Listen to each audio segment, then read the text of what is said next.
Бүгінгі сабақта желілік компоненттерді қарастырамыз.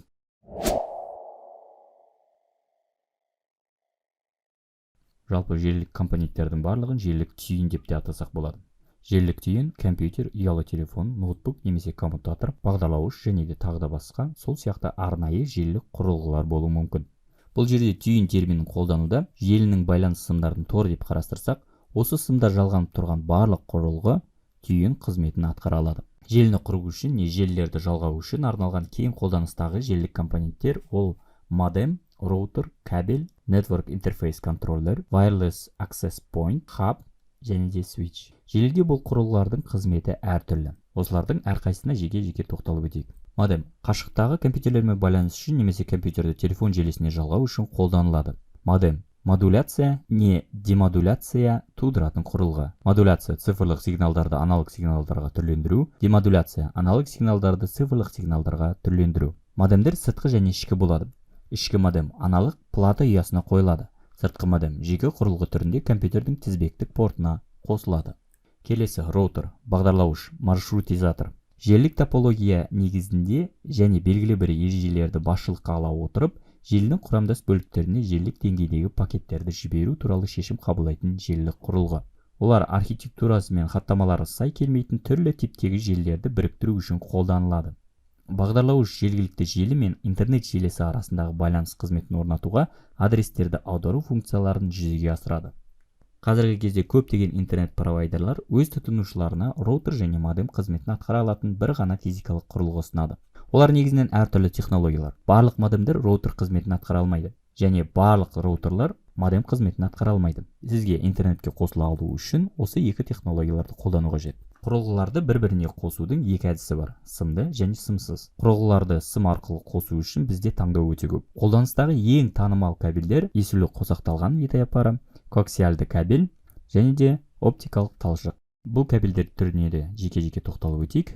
Бірінші есулі қосақталған витаяпары. Бір немесе бірнеше сымның бірігуімен өрілген өткізгіштерден тұрады. Кабельдердегі электромагниттік кедергілерді бәсеңдету үшін өткізгіштерді бір-біріне жұптап өреді. Бұл кабельдер коаксиальды және оптикалық талшық кабельдерінен арзан. Жергілікті желілерді және телефон желілерін құруда пайдаланылады. Тарату жылдамдығы орташамамен 1000 мегабит секундына. Коаксиальды кабель жергілікті желілерде цифрлық аудио және де ТВ желілерінде қолданатын кабельдердің бір түрі.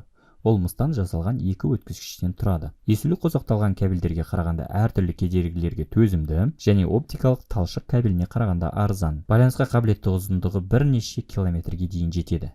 Деректерді тарату жылдамдығы 50-100 мегабит секундына. Оптикалық талшық шыны немесе пластикалық жіп, оның қызметі деректерді тасымалдауда жарықтың таралу жылдамдығына негізделген.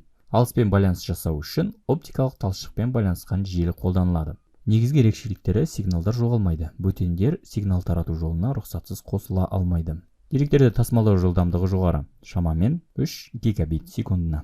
Осымен кабельдер туралы білдік. Ондай болса келесі желі компонентіне көшейік. Келесі желілік компонент ол network interface controller, NIC, болмаса network interface card.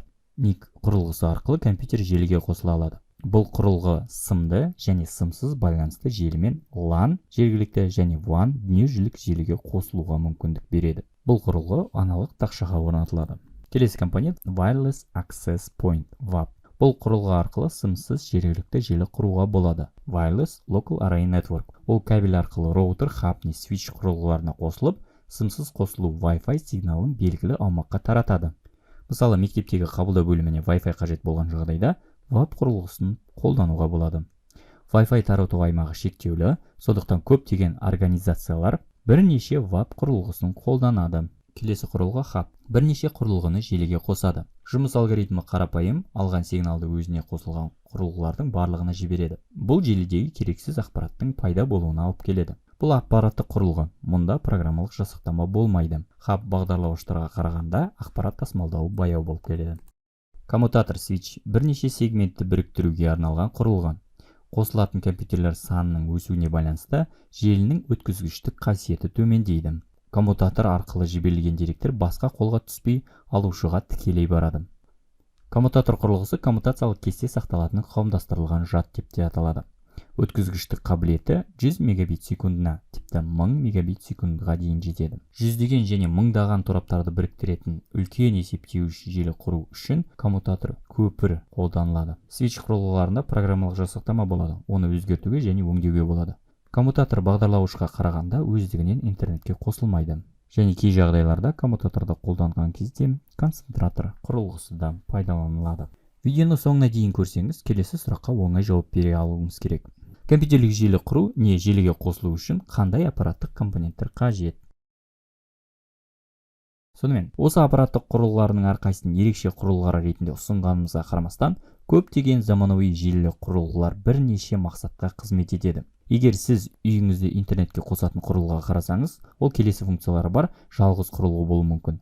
Модем, switch, маршрутизатор, WAP және де тағы басқа. Оның үстіне ол келесі қызметтерді атқару мүмкін. Brandmauer, DHCP сервер, желілік мекен-жай аударушы және де тағы басқа.